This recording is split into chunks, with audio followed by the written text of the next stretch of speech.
Greetings, friends. I'm Kathy, and I'm in Vermont. We're all over the planet. In crazy weather, we're having a snowstorm. The West Coast is having a tsunami and flooding. Susie is in Cork, just recovering from storms over there. So welcome. Thank you for coming to spend an hour with us. I'm going to pass it to Susie. Thanks, Kathy. So good to have you here today. And, we are this global audience coming from every corner of the earth. And hopefully it'll all go according to plan, given that we've had a few challenges just because of weather-related outages in the last couple of hours here as well. But it's all going to be super smooth and cool. I'm excited about our guest today. She's based in sunny California, so I'm sure, even though I know you're having some systems going on there, but normally sunny California. Barbra is a joyful, and I can really vouch for the joyful. She's such a bright, beautiful light spark. She's a psychic, evidential, and trance medium. And she just brings through messages for people, really helping them with their grief and with their, when they've lost a loved one, bringing just real messages from spirit through. And I think it's all in the title today. It's funny, some of the things that spirit has to say. And hopefully over the course of today, Barbra will share a little bit of some anecdotes of things that she's experienced through her work.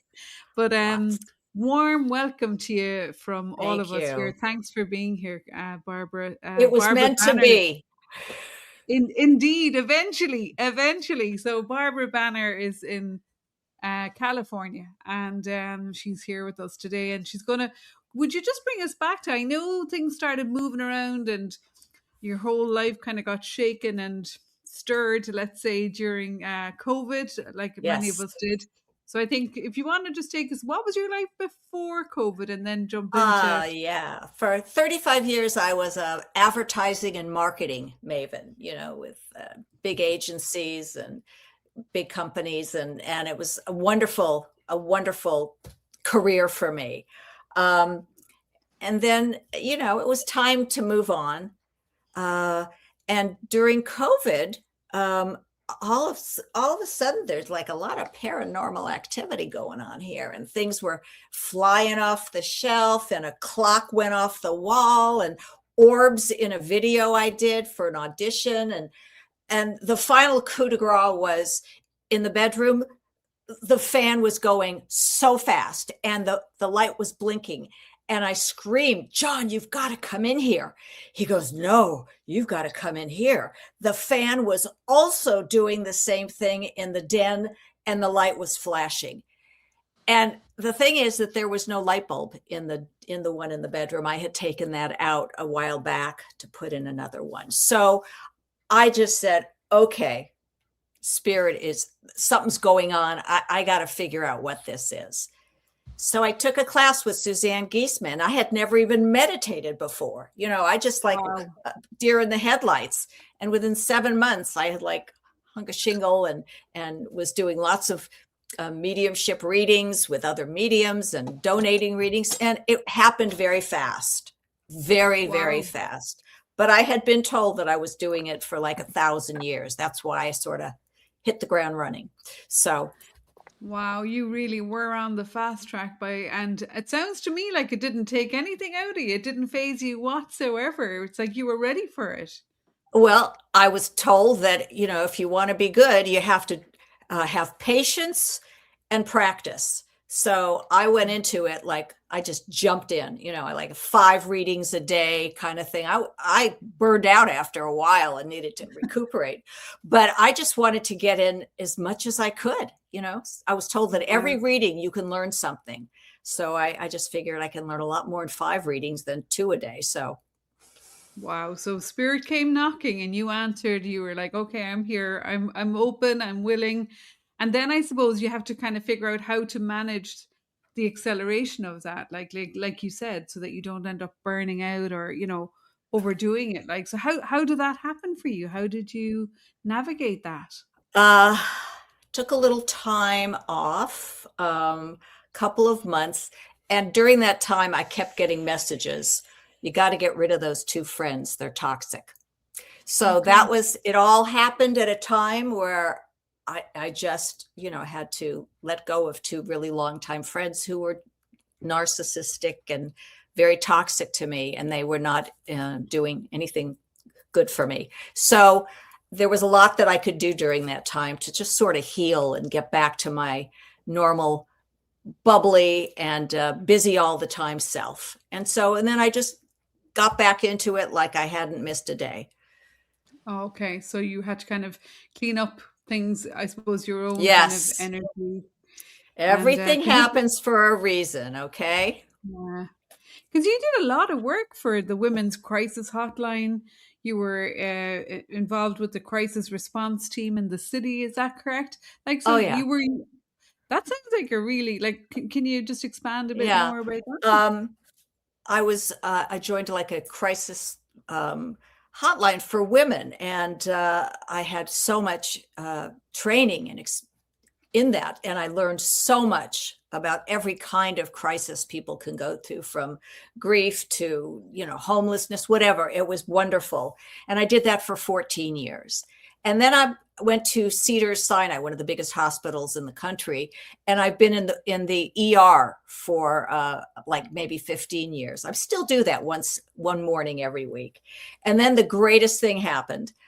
Someone told me about the city's crisis response team, where you're trained for like a whole months, and you go on the scene where there's a police or fire people, and there is a deceased body on the scene that I walk into, and the family or a witness has come on the scene. So the police need to do their work and investigate and measure and pictures and so that's why they bring the crisis response team on, so we can sit with the family and support them. Wow. And my training, in everything helped me understand that if someone takes their life, they need to be treated in a different way than somebody who's, been run over by a truck.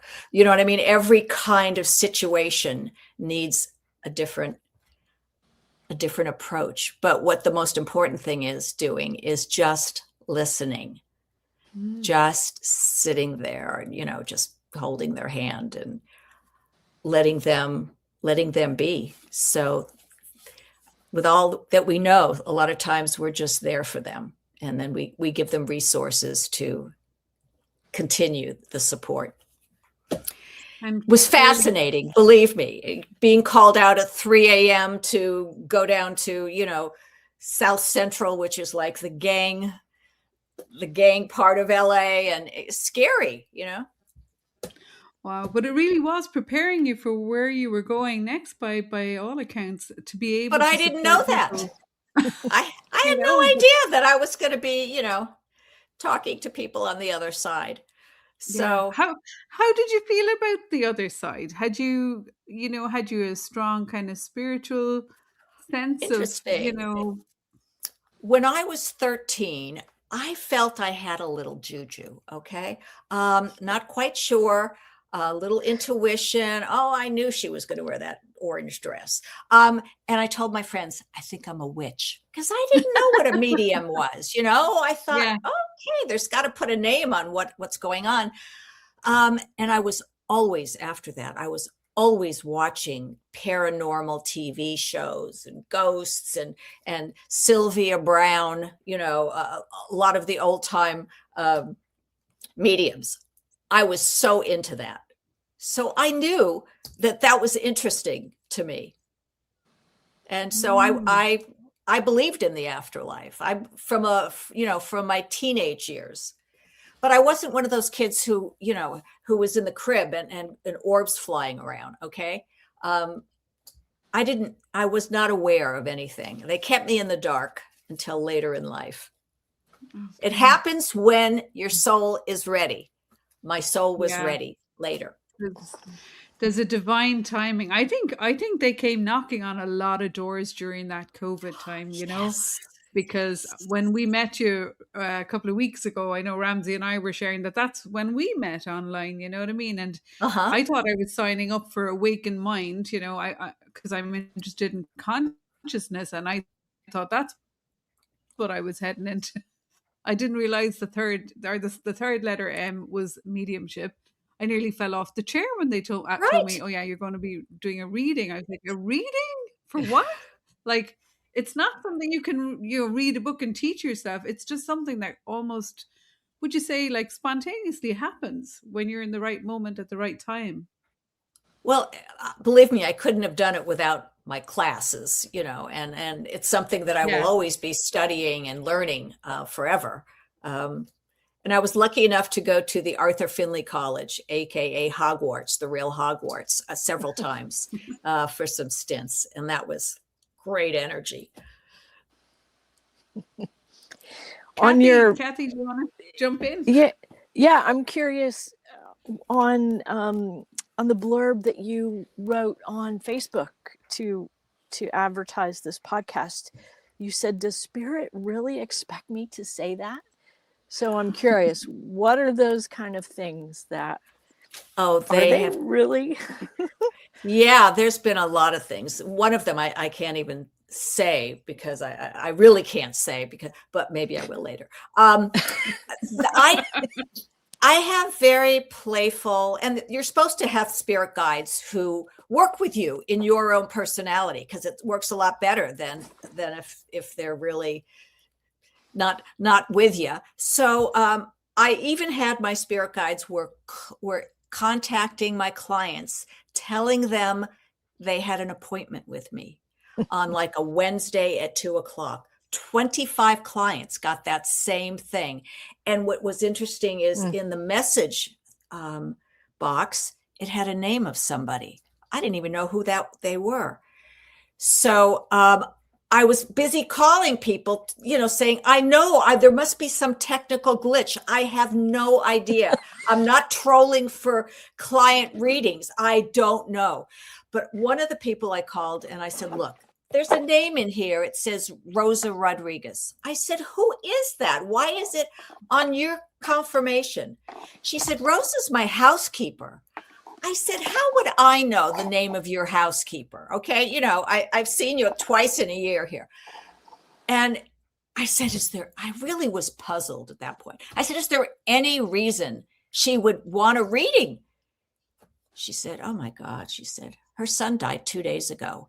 And as I was talking to people, they all had something going on in their life. And one of the names was someone's daughter who needed a call right away. It was crazy. I've got goosebumps now. Anyway, it was a lot of work for me. I needed a secretary to get back to everybody. And it was I said, please don't do that. You know, just go to them, but don't make me part of this, you know, shenanigans. And they did it again anyway. Some other very funny things. In my sessions, I do a question and answer part. And I always say, I'm going to hijack the first question. Okay. I don't even want to know what the question is. Okay. Mm-hmm. You just tell it to your dad and I'll just tell you what he shows me. So they like to have a little prop. So it's a boat a lot on a nice lake. So the girl, you know, the daughter is in the front of the boat and she's rowing, and the dad is in the back of the boat and he's rowing. And it's also symbolic. I get a lot of symbolism of him supporting her and trying to keep her on the right path.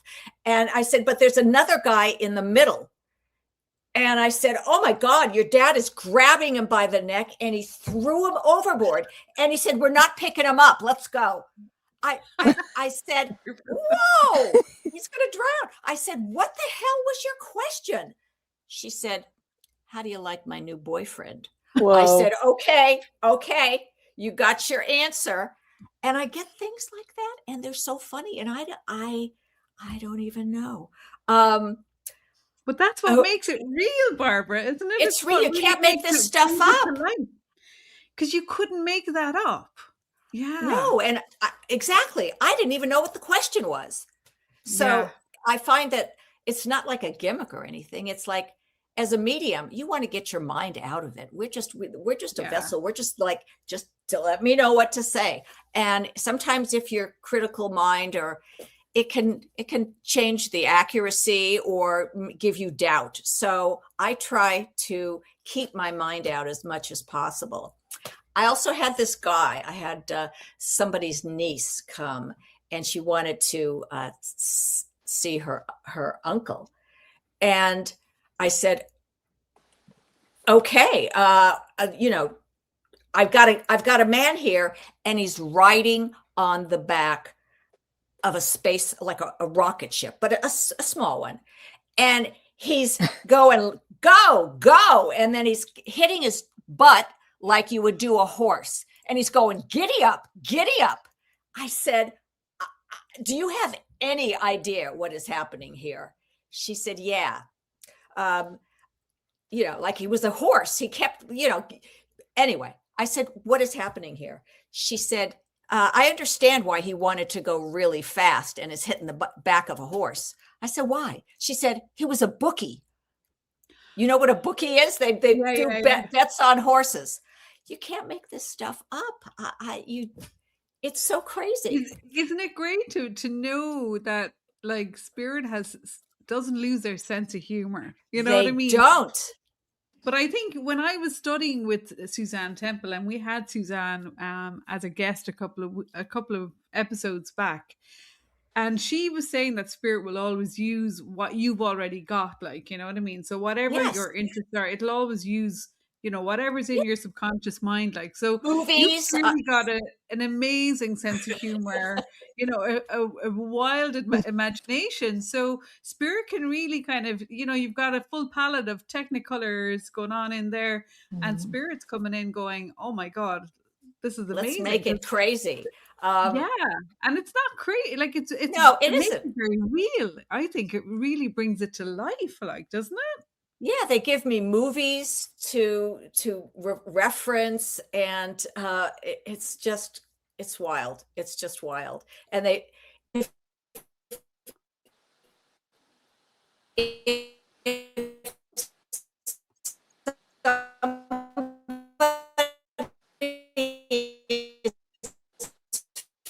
funny on this side, their essence is going to be funny too. They're going to give us a very interesting visual. One of the most interesting, I have to say, is I had some parents who lost like a 20-something-year-old son. A question, don't tell me what it is. And I said, oh, this is very strange what he's showing me. I said, your son is showing himself scrunched up into a jar, a glass jar, on the shelf of a mad scientist or Frankenstein. I mean, it's crazy.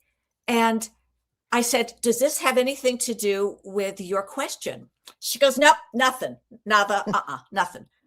I said, well, what was the question? Because I want to see why he gave me that.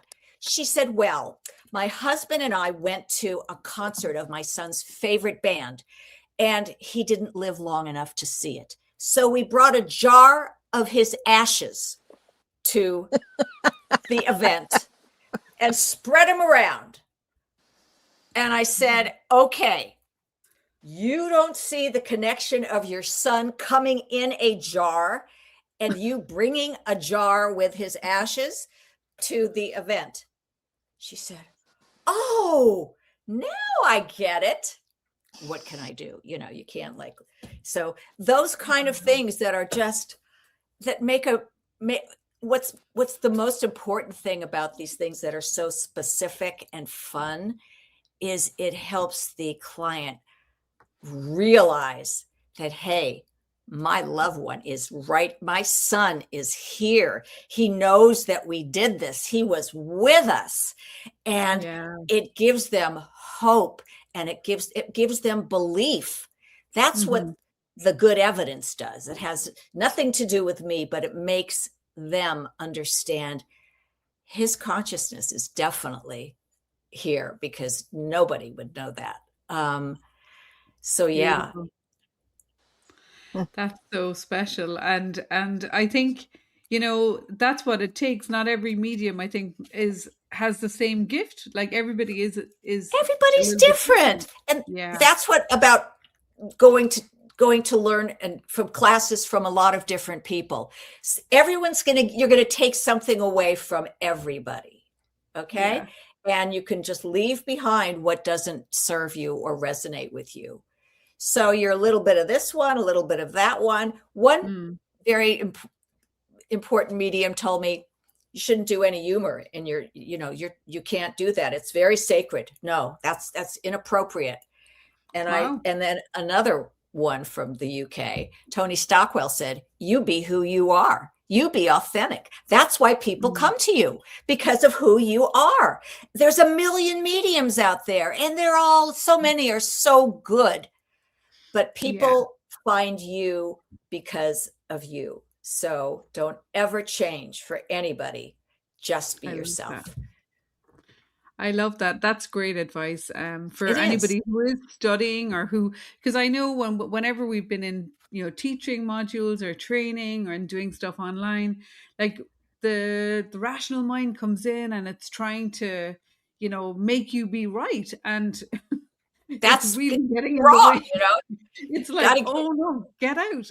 So the get less out. you know about the sitter, the better. The less you know about the deceased, the better. Because the more free the information can flow in. And I always say, I used to say it to Kathy when we were training together, just drop the package, just drop it off. You know what I mean? It'll either mean something or it won't. It's not our job to Exactly. interpret it. And you never know. It could be the most banal thing. It could be, you could say, oh, there's a tuna fish can laying around. And that could be, they could go into hysterics crying because that was so meaningful. You don't know. You just don't know. And so you just have to say it, and it'll land where it's supposed to be. And just believe that spirit doesn't want to give you the wrong information. And just be open to it. I'll tell you. And I don't know about you, but it makes me very nervous if someone, tries to ask something like, what was my nickname when I was 6? Okay.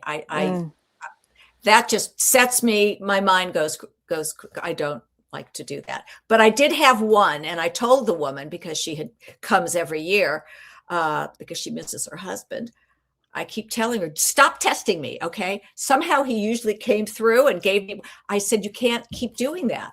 So she said, all right, well, listen, you keep telling me my husband is around me, and I haven't felt him for 6 months. And I'm really worried. Maybe he has a new girlfriend or something. I mean, she was really suffering. And she said, if he's really around, he will be able to tell you what TV show I watched during the pandemic. And I thought to myself, okay, I am not going to be able to pull that one out of anywhere. Okay. That's it. Just so I said, okay, that spirit will give you what you need to know now. And I will always ask, and not always what you want to know. And the husband, who was very cheeky, he said it was Outlander. So I said, your husband said it's Outlander. She said it was Outlander. Okay, I believe it. I believe it. And she said, you have no idea how much you uplifted me now, because every time I do this with you, it makes me believe again that he is around me, even if I don't feel him. Even if I don't feel him bump me or flick the lights or something, that he is here. He couldn't give me that if he wasn't. And he never would have watched that show with me. He would have turned that off real quick. So, but he was a real trooper to sit through, 7 seasons of Outlander with me and all that sex. Aww. So, yeah. I've never seen Outlander, so the reference is lost, but I'm picking up where you're going. Watch it. Watch it. Okay. Okay.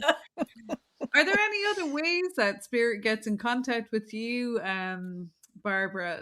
In the dream state, or if you're out doing the shopping, you know what I mean? If you're just not in a formal setting with the sitter. Yes. I'll tell you a really funny story. So I get some drop-ins, like at maybe between 3 and 4 a.m. sometime. But I know if they're going to come and wake me up, they know that it better be good. Okay. Don't you Yeah. come in and say, tell her a feather came. Okay. I'm not doing that. Anyway, I had a reading with a woman who was very skeptical, and it was really, the energy was really difficult. And everything I said, it was like, well, that's too broad. You could have read in the paper. I ended it a little early. And I said, I called her. I said, your husband came to me in the middle of the night, and this is what he showed me. He showed me a half of a toasted bagel, and it was scooped out in the middle. You know how people scoop out the bagel to get rid of like five calories so they can fill it with 400 calories of something else. So I said, does that mean anything to you? And she goes, that's nothing. I don't even know that. Why are you even telling me that? That's so ridiculous. What do I know? I said, okay, just beware that that's what he came to tell me at 3:08. She gets in touch with me like 4 days later, and she had taken her daughter to see her grandparents. So the client says, well, my father-in-law said, I came up with an invention. I invented something, and I have a prototype, and I want to show you. And so he shows her some contraption, and he goes, you know what it is? She goes, I have no idea. What is it? He said, it's a bagel scooper. Okay. You can't make it up. And at that point, because she was still so skeptical, her and the family, because she told the family that this was already told to her, like, last week, they were amazed. They were laughing. Wow. They were crying. They knew their son was around them and knew exactly what they're doing, and that she would be there and this would happen. They know everything. They know everything. Wow. That's a really cool story. Like, like that's like something that hadn't even been invented yet. You know what I mean? It's exactly. Time. It's really interesting, isn't it? Yeah. Cool. Amazing. Yeah, I was just curious, like, if I've had dreams. I don't dream. Oh, don't you? And no, I don't get dreams about that stuff. Information. It's like the evidence was able to come through when my rational mind was asleep. I didn't ask for it, mind you, and I woke up and I did not know what to do with it. I was like, what am I supposed to do with all of this? And I meditate every day. So I just meditated and I thought, oh, I'll just know at the end, just show me. And I reached out to this person who I knew this dream was connected to. And like the stuff that came meant nothing to me, but it was very meaningful for the other person. So that's why I always really encourage people, like, when you do have, whether you're a medium or not, everybody write it down. Write it down. Share it. Yeah. It might mean something. I have gotten downloads in the middle of the night where I feel it. I'm like buzzing. And one time I was buzzing for a month. Okay. I just was walking around in a constant state of buzz, and I didn't know what they gave me. And I, asked one of the mentors, you'll pull it up when you need it. Okay. Don't worry about it. Because I had no recollection. In fact, when I do a trance message, at the end of some of my sessions, I say, I hope it resonated, because I don't remember anything unless they bring something up. Once in a while, spirit will say something totally off the cuff during a trance, and somehow I remember that. I said, your daughter, I said, what's with the I'm still doing origami. Okay. Like that didn't go in, you're on the path, and this, it didn't fit. And they said, the few days before she passed in the hospital, we brought her a box to do origami, and she did it and gave us the box with origami stuff in it. And I'm so happy she's still doing it. But to me, that sounded like, what the hell is that doing in this trance message about, follow the sun, and just they'll say what they want. they test me a lot, I have to say. Can you just clarify for people who mightn't be as familiar with the terminology trance, for example, like a It's like trance medium versus trance psychic? channeling, you know, that you are the difference is what for psychic you're awake and cognizant of everything, and that's sort of a different energy than having a mediumship reading. When spirit is giving me evidence and telling me things to tell you and showing me things, I'm like this. I don't have to take a nap or anything. It's just I'm here and I'm conscious and everything I can tell you. But when I go into trance, I put myself, you know, that really dreamy state right before you fall asleep. That where your mind is just free and everything. That's sort of like it is. And I get myself into that frame of mind, and then spirit just tells me, shows me whatever. And but I don't remember it. It's not like I'm thinking it or anything. And I wake up and just hope that, and it seems to be very accurate. They always say I could take everything or everything except this. So do people kind of contact you? I suppose, does trance come after you become more familiar with somebody, or no, I took classes. I was afraid. Yeah, sometimes it comes. My question is like, is it just, it depends on the who and the how and the when, or is it like no, very I do intentional on your part? It is intentional most of the time. Sometimes when I'm just doing my evidential with a spirit, I can hear that they're taking my voice away from me. Because I mean, I'm not one of those channelers who sounds like, you know, Beelzebub or some weird thing. I just my voice just a little softer and a little different, you know, a little different timing. And sometimes I'll say, oh, I think spirit wants to do the trance message right now. So I just sink in and do it. But I can feel that they're trying to get me out of the way. And otherwise at the end, I just do it. I just sink down into a lower, higher vibration, I guess, but into a lower state. Yeah, wow. And it must feel really different coming out of that state, I imagine, like, because there's that transition point. Yeah. Like, what's that like? Well, I do everything fast. Okay. Everyone who knows me say she just, you know, everything. So, and even my trance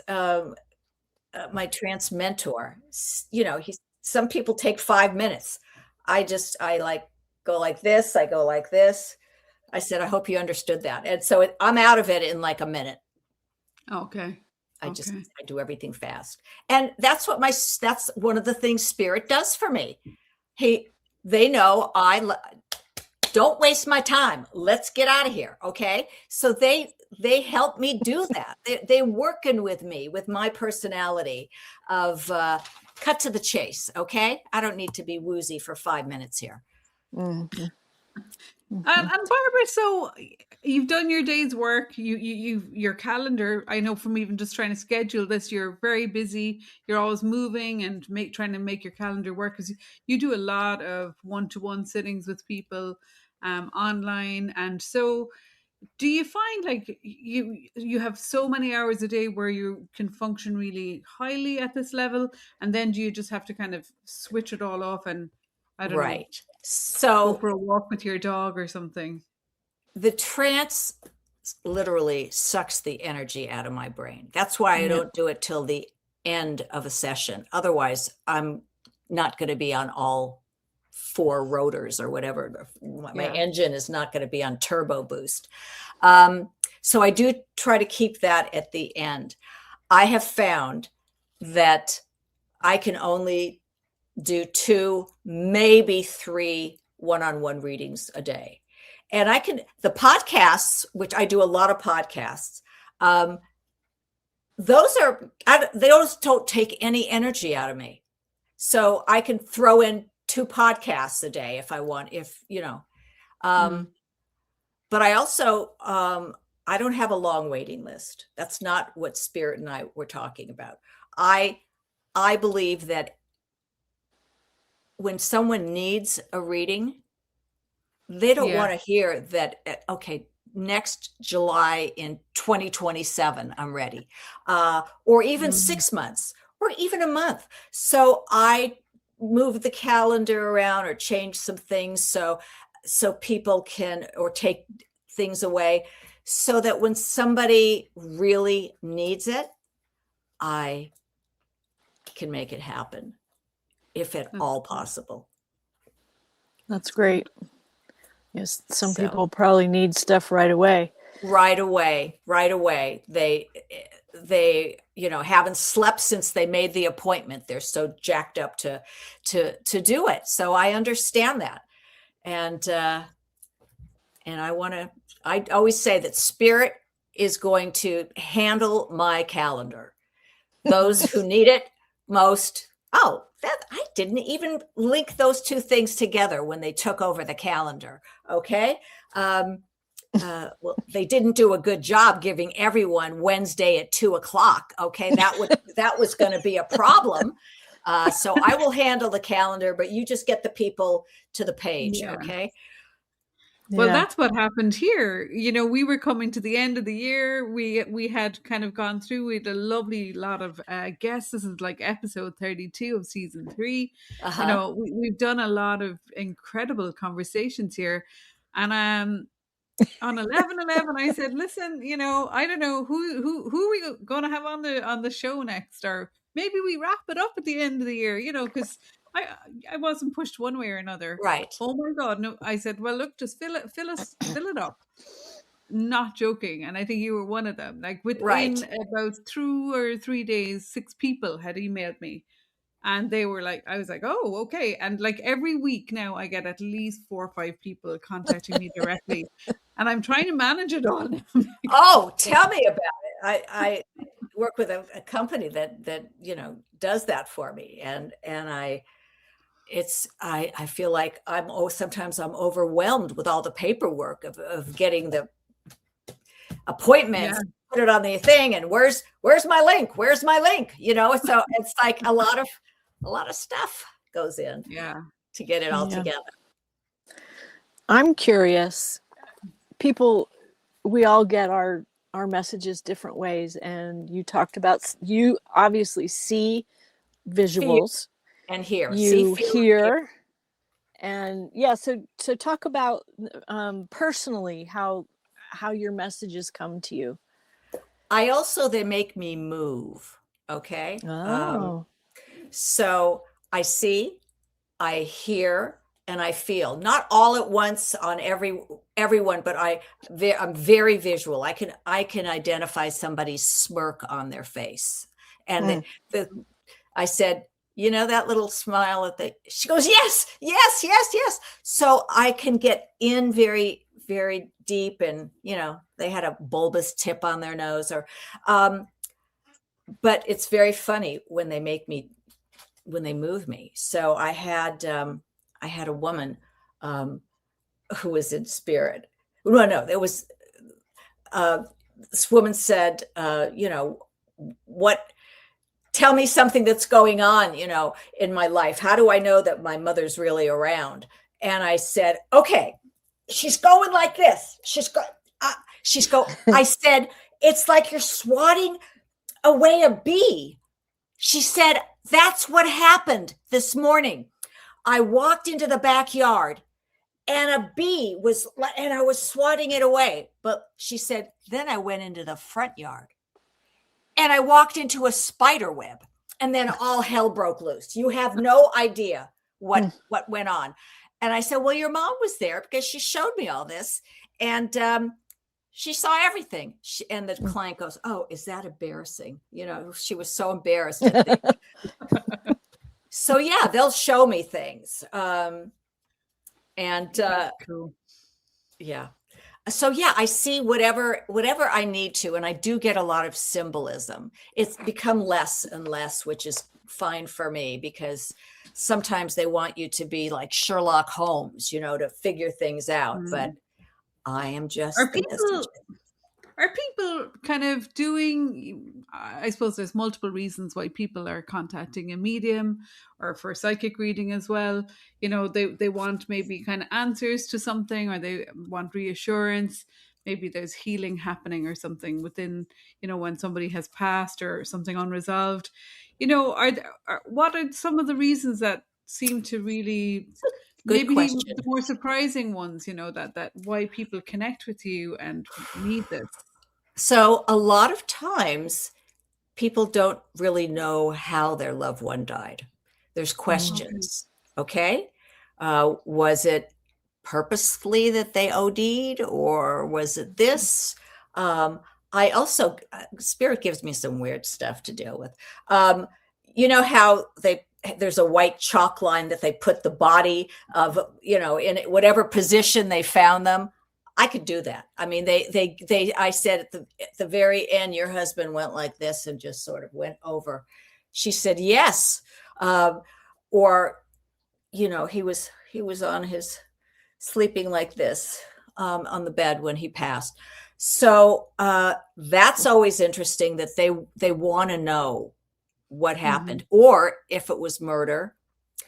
And if there was anyone else on the scene, especially for a gunshot, or if someone was, you know, was shot, or they want to know what I could see. You know, sometimes I'll Wow. see it was a kidnapping, or, you know, or they went over a cliff, or there's some, it really depends how much. And I usually follow up with a friend of mine who does that as well and see if they can see the same things. So that's always interesting. And people who weren't there at the end and didn't get to say things. And I always tell them, the minute they crossed over, they knew exactly what you wanted to say, or what you're thinking about in your head right now. And so don't worry about it. They know everything. Okay. I had a very funny one, a woman I said, I've got a woman laying on the top of a coffin, and she's holding a lily. Okay. And she pops up and said, I wasn't dead yet. And I said, oh my gosh. I said, what's that about? She goes, I knew it. She said, well, my mother was like in her deathbed. My brothers and sisters started dividing up the property, and this is going to be here, and I get that necklace. And she said, and I said to them, stop talking about that. You know, she could hear you in a coma or something. And she says, I don't even talk to my sister to this day because I was so pissed. She said, I knew it. I knew she could hear. So that's a funny Wow. one. It totally is. And it's interesting because there's so many different ways people leave this life, you know, and pass on. And we did a bit of work when we were working together, and it was like, can you do a little bit of like remote viewing too? Can you look into that point? You know, I see what I see. I guess sometimes you might say that I must be remote viewing if I'm looking at this girl going like this. And because someone has said, that's that woman you're saying, she sounds like two different people. It could be the same person. She said, you have to show me something or tell me something so I'll know if it was this aunt or that aunt.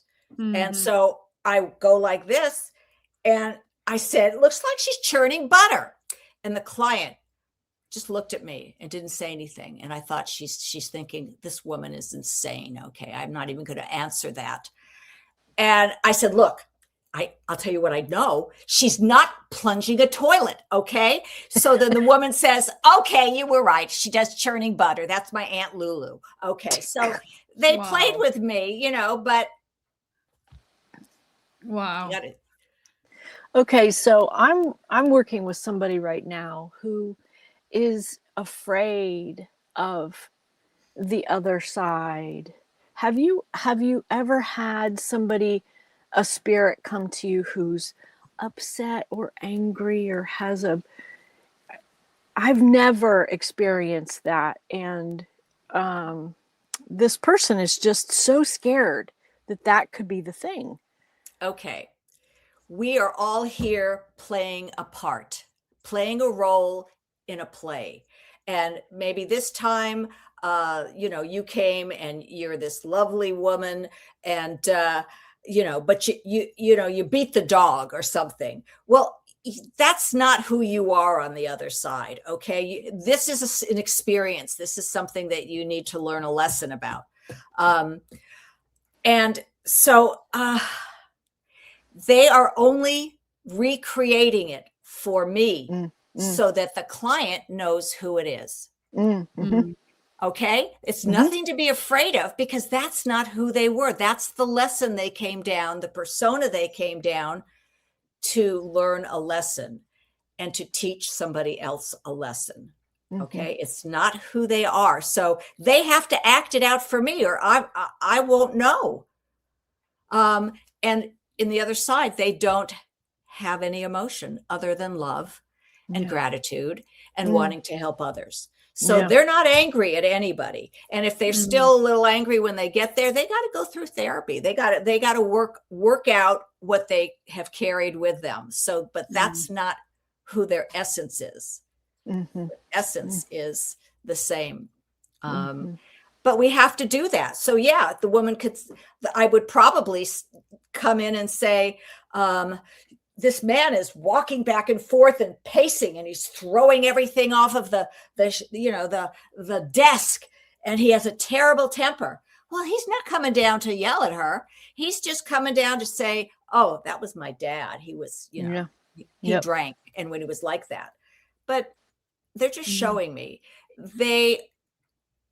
So many times they tell me, when I did my life review, I couldn't believe how what I did affected other people. I was only selfish and thinking about myself, but I didn't realize that it affected them and hurt them so badly. And I regret that. And I am so sorry for all you deserved better than me. So we're just dealing with the life they just had together. Yep. Do you find, Barbara, that, we often would say we can put our dead to work on our behalf, here, so sometimes maybe there's a family kind of they're all a bit unsettled. There's a lot going down after somebody This one passes. isn't talking to that one. Yeah, There's the usual kind of crazy dynamics.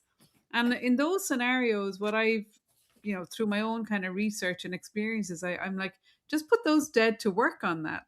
So I'd say, okay, Grandma Mary, come down here energetically and help iron this out here, or, to put some more healing into the system, or to bring a bit more light or love or clarity or whatever it is.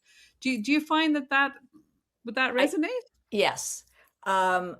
A lot of it's like crazy. I would say 90% of the people that I deal with, they're not talking to one relative, or the place is split and they don't even know why they're mad at each other, but nobody wants to do anything. And spirit will, sometimes they'll give me the name of the person. I'm not great at names unless they're weird names like Mordecai or something. But a lot of times they'll give me a name, and the client will say, well, that's my sister, or I'm not talking to her, whatever. And spirit will tell me, you need to call her. It's important that you do this, because, and then I go in and read the sister. I said, she's really in bad shape. She's very isolated and very, very sad and depressed and just wants her sister, but doesn't have what it takes to say she's sorry or do that. And so the client will say, yeah, that's what's going on. I know she really wants me to be around her, but she's a narcissist and I just can't. So, but I say, well, your dad really just wants you to reach out so that she doesn't feel so alone, and just say, I was just thinking of you. You don't have to go over there, but there's always something going on when spirit brings up somebody who's alive. Yeah. So I know when she says, well, yeah, I know Susie, but she's still alive. Then I said, all right, hang on, let me just read Susie psychically to see what is going on. And I said, she's just can't get over the loss of, her father, whatever it is. And they also give me little things they can do to warm the other side up. Like, I know they don't want to see you right now, but maybe just a little email or a little card for Christmas or their birthday. Just say, just thinking of you. You don't have to be the one who comes back on bended knee, and because it's not that, but slowly, just let it slowly soften things. Mm-hmm. So yeah, they show me a lot and let me know that there's somebody who really needs them right now. Mm. Do you ever find, Barbara, when you have a sitter, or sometimes you might do it, I'm guessing with some groups of people might come, Sometimes I'll do a group, members of family or a group of friends or something like that. And do you find that like more than one is coming in? Like, I remember that happening. It was like, oh my God, like the room's now full and you're trying to figure out who's got to go with who and how that works. I hate that. And I do, if there is a group, I usually start it saying, okay, guys, this is not open mic night. Okay. Let's try to keep it at one point. I know I'm a little embarrassed about this. I was getting two, and I was in training for how to deal with two people from spirit. And it really rattled me, because I could take this one. Anyway, I asked my dad to be a bodyguard and only let one in at a time. Nice. So he did that. He was at the door like a bouncer. And then someone snuck through. And so I had my grandma, and they've got a rifle and they're like bodyguards. And I told somebody that, and she said, that's horrible. You can't make your family, work for you like this. That's just, so I had to let him go. Okay. I had to, downsize with that and just had to deal with it. And now when I do a group, I find it's easier because I don't like more than 12 or something, except like I'm doing a group for helping parents heal in January, and there could be 100 people there. I don't know. I go around the room and said, who would you like to see? Who do you want? And I just bring them who that is. And, 12 people, I can get through 12 people with, your mother, she's, she was a little tipsy a lot and she smoked. And she always wore hats, but they kept falling in her face. That was my mother. Well, here's what she wants to tell you. So if I can do a little snippet for people, then I don't have to worry about them all coming in at once, trying to elbow each other out of there so they can get their 15 minutes of fame. So I have to try to work with the situation. Before we get to the end, I'd love you to talk a little bit about helping the parents to heal. It must be one of the hardest things. We weren't put on this earth to, for our kids to leave before us. And I reckon it must be. It hasn't happened to me, thank God, touch wood, but it must be one of the most difficult situations. It changed my life. And I'm going to tell you this little story. I had a woman from Helping Parents Heal, and her 6-year-old son passed. And I was doing a reading, and I said, ask him a question. I don't want to know what it is. And I said, your son is showing me that he was in heaven. He is riding on the back of a giant butterfly, having the best time in his life, dive bombing and laughing. And I said, does that resonate at all with your question? Because I don't know. She said, it sure does. I said, what was the question? She said, what are you doing in heaven right now? And she said, I went out and bought a book, how to teach how to explain death to his little sister. And in this book, she sent me a page of the book. There was a little that said, this is what your brother will be doing in heaven. He's riding on the back of a giant butterfly. That changed me. I said, it was just smacked me over the head. And the mother she believed, she understood that her son was there, and he put into her head, what am I doing in heaven? And he was there when you read the book to his sister. That can give somebody so much hope. That can lift them more than anything. I mean, that can put them on a high and it can make them believe. And when you believe, if you believe, you will receive. It's not seeing is believing. It is, you've got to believe it or you're just not going to see it. It's just trusting what you get and not thinking it's my imagination. Out that we all talk with our imagination. It's, trust it. Wow, Barbara, it is really all about trust, isn't it? Yeah. Ultimately. And I suppose people will build that trust then as well, because that's a very, low vibrational experience to be going through deep grief, Right. It's that the level of loss. lowest. It's the lowest frequency. So like to be able to bring somebody, parents together and do that connection, it's, wow, that's really sacred work, like, isn't it? It's so, like, it's so precious. I would imagine it must change their whole life. It does. And sometimes they just come to me with like a 1 second thing. I donated a reading to someone whose daughter had died. And I called her up. I said, your daughter was just here. And she said, my mom just broke a nail. And so I said, did you break a nail recently? She said, yes, my pinky. It broke and then it came off halfway. And then my toenail came off too. She just couldn't believe it. I said, well, that's just your daughter saying she's still around you. Okay. So they give me little things like that to just govern my mind. And I just call the parent and say, your son was just here and he's gnawing on this giant turkey leg, enormous. She gets back to me in 2 minutes with a picture of him gnawing on this giant turkey leg. Okay. So, and that just gives them, I wish I could do that to everybody, just make everybody that happy and that belief that their kid is still around them and to just trust it. Wow.